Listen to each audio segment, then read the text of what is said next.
Welcome back students. RK physics ગુરુની અંદર ફરી પાછું સ્વાગત છે. આજે આપણે ફરી પાછા એક અગત્યના ટોપિક વિશે અને અગત્યના એક પ્રશ્ન વિશે ચર્ચા કરીશું. આ પણ પ્રશ્ન એવો છે કે જે બોર્ડની પરીક્ષાની અંદર પૂછાઈ ગયેલો પ્રશ્ન છે અને ખૂબ જ અગત્યનો પ્રશ્ન છે. પ્રશ્ન છે આપણી પાસે અંતર્ગોળ અરીસાના સાચા પ્રતિબિંબ એના માટે અરીસાનું સૂત્ર મેળવવાનું છે અને એના ઉપરથી આપણે બીજો એક પ્રશ્ન આગળ શીખીશું, રેખીય મોટવણીનું સૂત્ર. અત્યારે આપણે એક જ પ્રશ્ન ઉપર ચર્ચા કરીએ, અરીસાનું સૂત્ર. પ્રશ્ન આપણને એવી રીતે પણ આપી શકે કે ગોલીય અરીસા માટે ગાઉસનું સૂત્ર તારવો. ગોલીય અરીસા માટે ગાઉસનું સૂત્ર તારવો. ચાલો એના વિશે આપણે ચર્ચા કરીએ. સૌથી પહેલા આપણી પાસે અહીંયા આકૃતિ છે. આકૃતિની થોડીક તમને સમજૂતી આપી દઉં તો આકૃતિની અંદર મિત્રો આ ચેપ્ટરના પ્રશ્નો એવા છે કે જે તમારે આકૃતિ ઉપરથી જ મોટા ભાગનું વર્ણન લખવાનું હોય છે, એટલે એમની અંદર તમારે ગોખવાની કોઈ જરૂરિયાત હોતી નથી.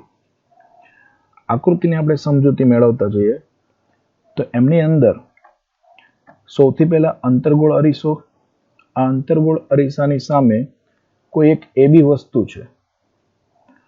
આ વસ્તુ એબી ને આપણે વક્રતા કેન્દ્ર સી થી થોડે દૂર મૂકેલી છે.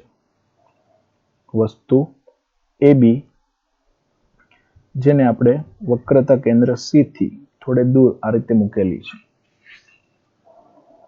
હવે આપણને ખ્યાલ છે આપણે પ્રતિબિંબ મેળવવા માટે 3 નિયમો શીખી ગયેલા. એ 3 નિયમોની અંદર પ્રથમ નિયમ હતો આપણો કે જો વસ્તુમાંથી આવતું પ્રકાશનું કિરણ મુખ્ય અક્ષને સમાંતર આપાત કરીએ, મુખ્ય અક્ષને સમાંતર આપાત કરવામાં આવે તો પરાવર્તન પામી મુખ્ય કેન્દ્ર F માંથી પસાર થાય છે. હું તમને એ બતાવું છું. પહેલું કિરણ, આ પહેલું કિરણ જે છે માની લો કે અહીંયા મુખ્ય કેન્દ્ર મુખ્ય અક્ષને સમાંતર આપાત થયું. આ કિરણ અહીંયાથી પરાવર્તન પામી અને મુખ્ય કેન્દ્ર F માંથી પસાર થાય છે. આ પહેલું કિરણ. બીજું કિરણ લીધું આપણે વક્રતા કેન્દ્ર C માંથી પસાર કરીએ. વક્રતા કેન્દ્ર C માંથી પસાર થયેલું કિરણ અરીસા પર અથડાય અને એના એ જ માર્ગે પાછું રિટર્ન જશે. એટલે એક કિરણ રિટર્ન આ રીતે આવતું હશે. અને ત્રીજું કિરણ જે છે એ ધ્રુવ P પાસે જેટલાના ખૂણે આપાત થતું હશે એટલાના જ ખૂણે પાછું ફેંકાતું હશે, જે આપણે ચર્ચા કરી હતી. આ 3 કિરણો આપણે આકૃતિમાં દર્શાવ્યા છે અને આ 3 કિરણો જે છે એ જે જગ્યાએ ભેગા થાય છે ત્યાં આપણને વસ્તુનું પ્રતિબિંબ મળે છે. આકૃતિમાં તમે પ્રતિબિંબ સ્પષ્ટ જોઈ શકો છો. જો A' B' એ આપણા માટે પ્રતિબિંબ છે. વસ્તુ AB માંથી નીકળતા 3 અલગ અલગ આપણે પ્રકાશના કિરણો ધ્યાનમાં લીધા છે. આ 3 કિરણો કોઈ એક બિંદુએ ભેગું થાય છે. એ બિંદુ જેને આપણે નામ આપ્યું છે A'. બીજું હજુ એક વિચારી શકીએ કે હજુ એક કિરણ એવું લઈએ, ધારો કે એક કિરણ લીધું આ વધારાનું કિરણ.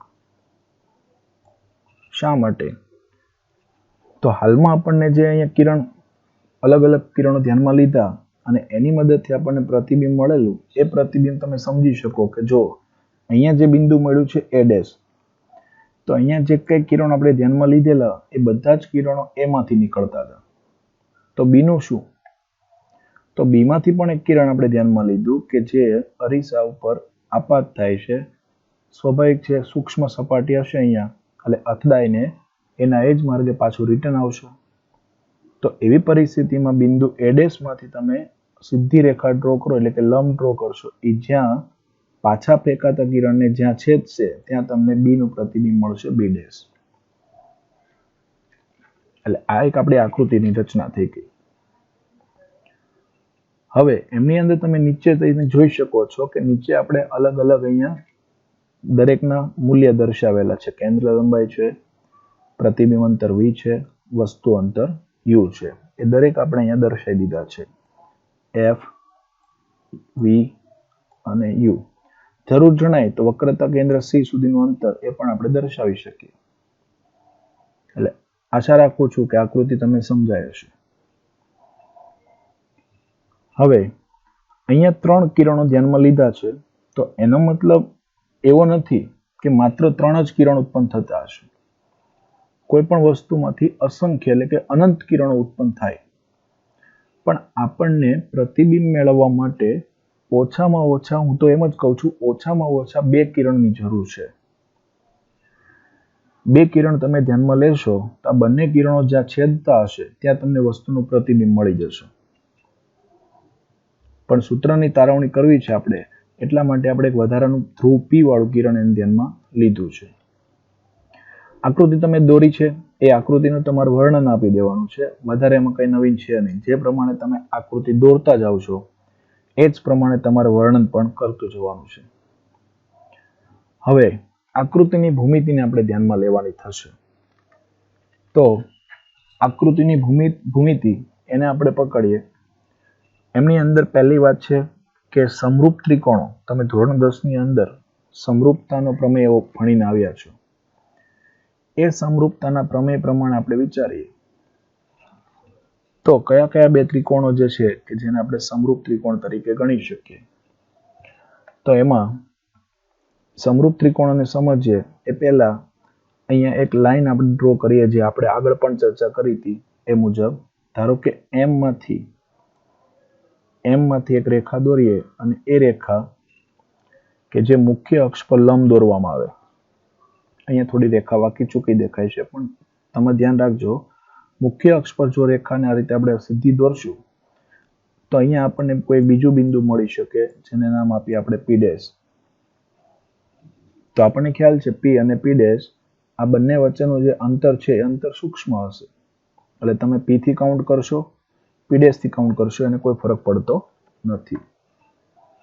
ચાલો, તો કયા 2 ત્રિકોણને આપણે ધ્યાનમાં લેવાના છે એ ત્રિકોણની વાત કરી દઈએ. 2 કાટકોણ ત્રિકોણ લઈએ આપણે. ત્રિકોણ A'B'F અને ત્રિકોણ MPF.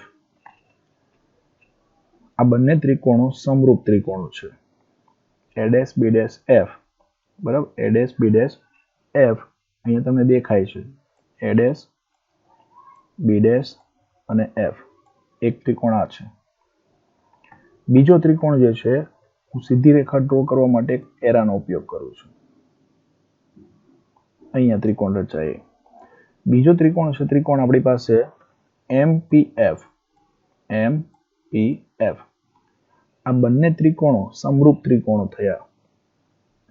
અલગથી જો રચના બતાવીએ આપણે તો એક એરાની મદદથી આપણે અલગથી એક રચના બતાવી દઈએ કઈ રીતે સમરૂપ ત્રિકોણો બને છે. એક ત્રિકોણ આ રીતે છે,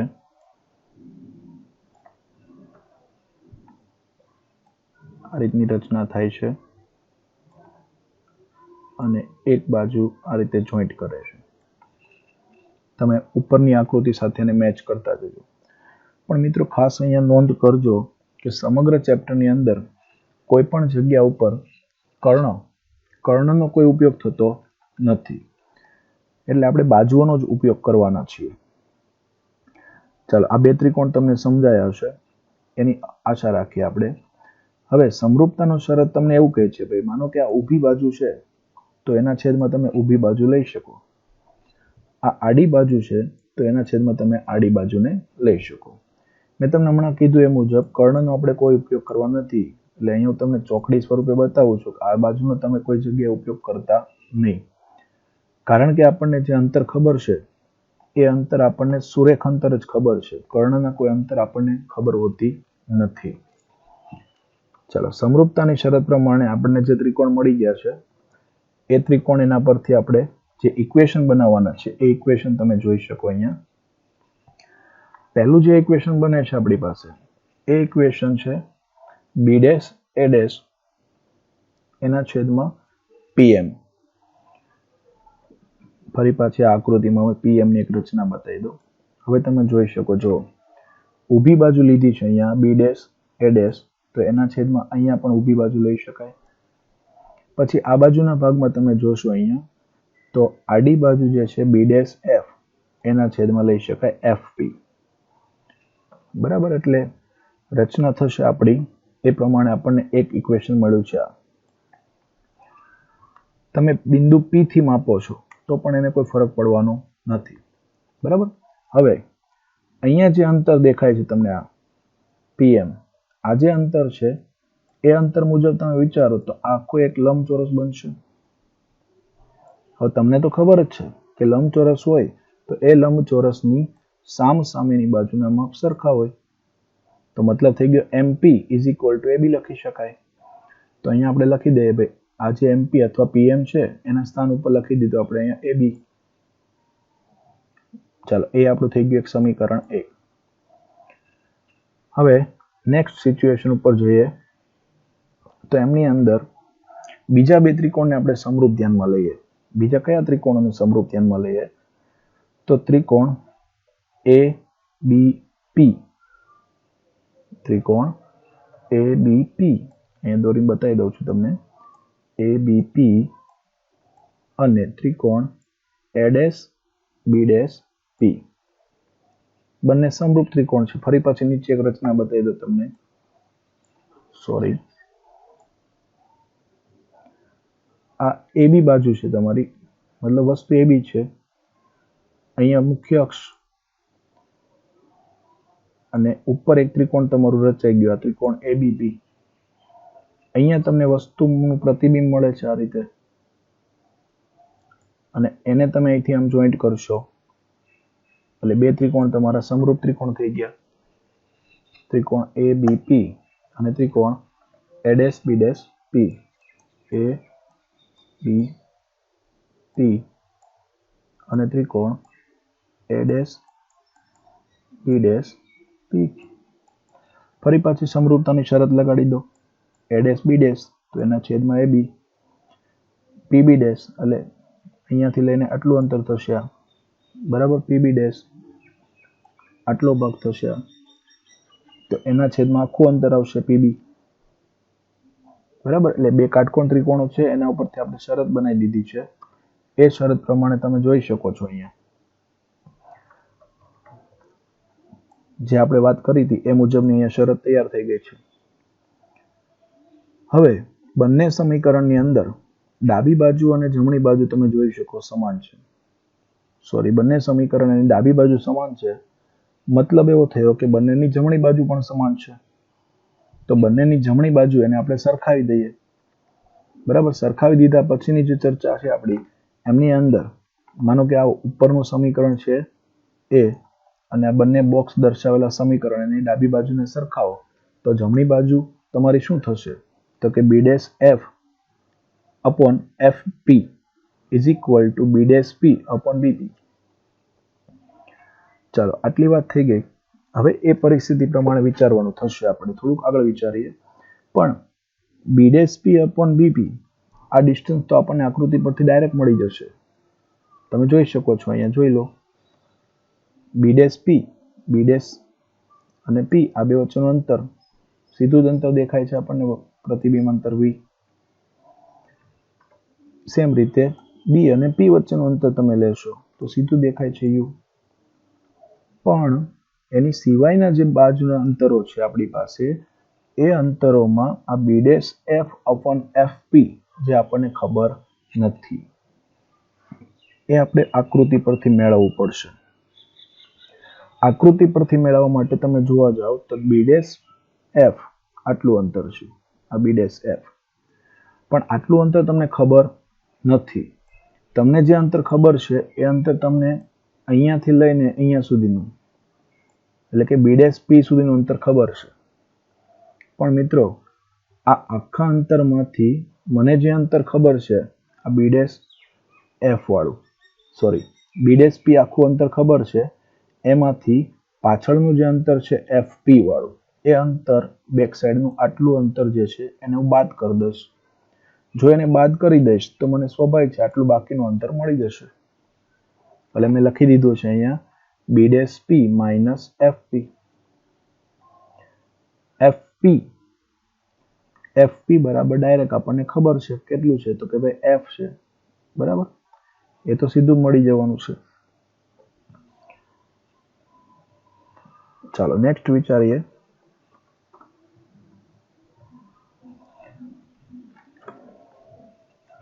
હવે કાર્ટેશિયન સંજ્ઞા પદ્ધતિ તમે લાગુ પાડશો, અત્યારે પણ લાગુ પાડી શકો અથવા લાસ્ટમાં પણ લાગુ પાડશો. બરાબર.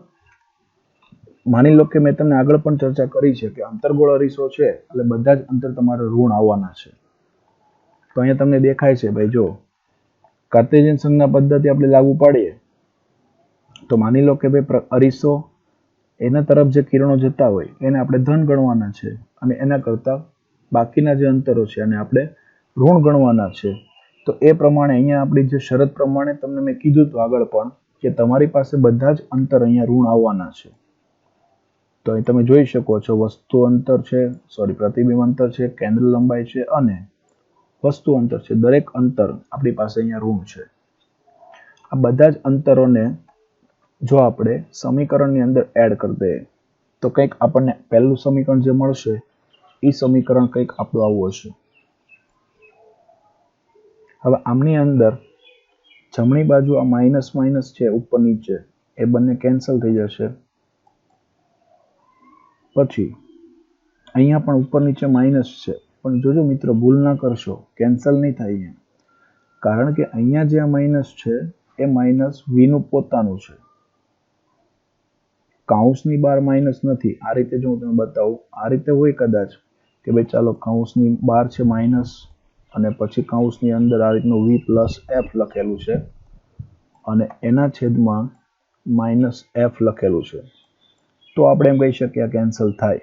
પણ હાલમાં એવું છે નહીં, એટલે કેન્સલ નહીં કરશો. તો કેન્સલ નહીં થાય તો શું કરશું? તો એવી પરિસ્થિતિની અંદર આપણે જે છે એ નીચેનું જે માઇનસ છે એ નીચેનું માઇનસ એને કાઢી નાખવું છે. તો સ્વાભાવિક છે ઉપરના બંને પદની નિશાની ચેન્જ થઈ જશે. તો ઉપર જે માઇનસ વાળું તે પ્લસ થઈ જશે, પ્લસ વાળું માઇનસ થઈ જશે. એટલે હવે તમને જે સમીકરણ મળ્યું છે એ સમીકરણ તમારું કંઈક આવું હશે. હવે અહીં પાછું ડાબી બાજુના પદની અંદર છેદમાં f છે અને ઉપર બે પદની બાદબાકી છે. તમે બંને પદને f વડે ભાગી નાખો તો v/f -1 લખાશો. v/f -1 is equal to v/u. આ ટાઈપનું કંઈક સમીકરણ હશે.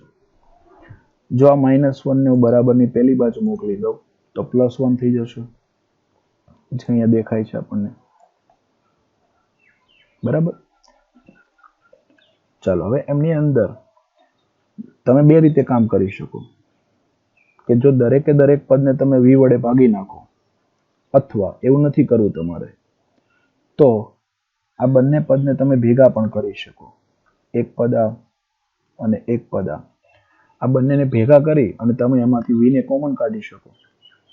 સપોઝ કે તમારે એ નથી કરવું તો સરળ રસ્તો છે, દરેક પદને તમે v વડે ભાગી નાખો. તો પહેલા પદને જો તમે v વડે ભાગશો તો v ના છેદમાં vf થશે, એટલે અહીંયા આગળ v લાગશે.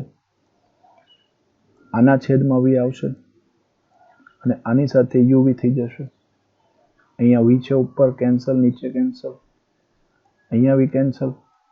તો બાકીનું જે પદ વધે છે આપણું એ આપણું નેક્સ્ટ સમીકરણ હશે. તો નેક્સ્ટ સમીકરણ તમે જોઈ શકો છો. બરાબર. અહીંયા જે આપણને જે ઇક્વેશન મળી ગયું છે એ આ ટાઈપનું છે. 1/f is equal to 1/v plus 1/u. 1/f is equal to 1/v plus 1/u, જેને આપણે અરીસાના સૂત્ર તરીકે ઓળખવાના છીએ. અથવા બીજો શબ્દ પણ યાદ રાખજો કે જેને ગાઉસના સૂત્ર તરીકે પણ ઓળખવામાં આવે છે. બહુ સરળ પ્રશ્ન છે. ધીમે ધીમે તમે સમજતા જજો. તમારે ખાલી બે વસ્તુ યાદ રાખવાની છે. બે વખત તમારે સમરૂપતાની શરતનો ઉપયોગ કરવાનો છે. એટલે બે વખત તમારે સમરૂપ ત્રિકોણોને ધ્યાનમાં લેવા પડશે. એ બંને શરતો તમે ખાલી યાદ રાખજો, પછી તમારું કામ બહુ સરળ છે. એટલે ખાસ મિત્રો આ સવાલને તૈયાર કરવાનો પ્રયત્ન કરજો. હજુ આની અંદર એક બીજો ભાગ છે આપણો મોટવણીનો, જે આના પછીના ક્વેશ્ચનની અંદર આપણે સમજવાના છીએ. Thank you.